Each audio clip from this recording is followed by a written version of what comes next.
Along with people in Hong Kong, Article 23 applies to anyone with a Hong Kong ID. It has an extraterritorial effect. How does that work? How will that be enforced? The scary thing of Article 23 and NSL is that they apply internationally. So actually, inside of Hong Kong, there's also this kind of a sad joke that NSL is a universal law in the sense that it applies to the entire universe, because that's what the Hong Kong government and Chinese government is doing. Wherever you are, as long as you are a Hong Konger, or even as long as you are connected to Hong Kong in one way or the other, you are under the law.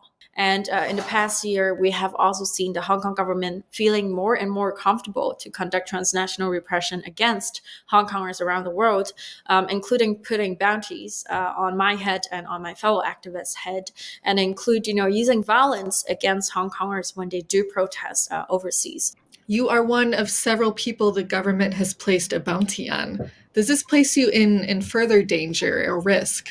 I do imagine more bounties to be placed on different people's head. And so, for example, my charge was colluding with foreign forces.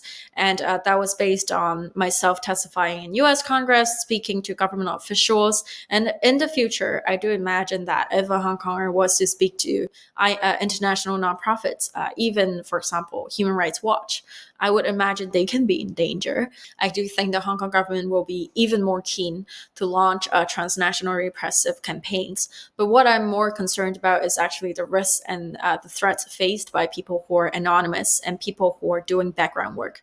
Because in my experience, I think they are the people most vulnerable to these attacks. How do you see Article 23 affecting dissent abroad?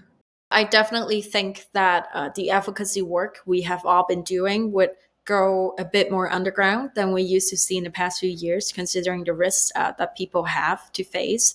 And at the same time, I do fear and I do worry about the break of trust between communities, because a huge part of Article 23 it's also how people's ties will be closely monitored. So I do think there will be an effect and impact of peer surveillance happening within the community, and that will actually have a chilling effect on Hong Kongers who still feel dissent against the government. And what would you say to people worried about the reach of this law? People in Taiwan.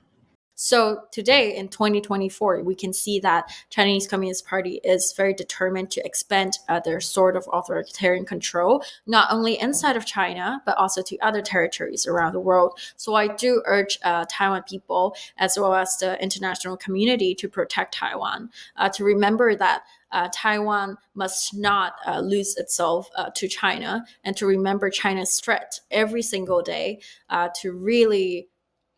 to remember China's threats every single day, that China is determined to take over other countries' sovereignty, and we must not allow that to happen.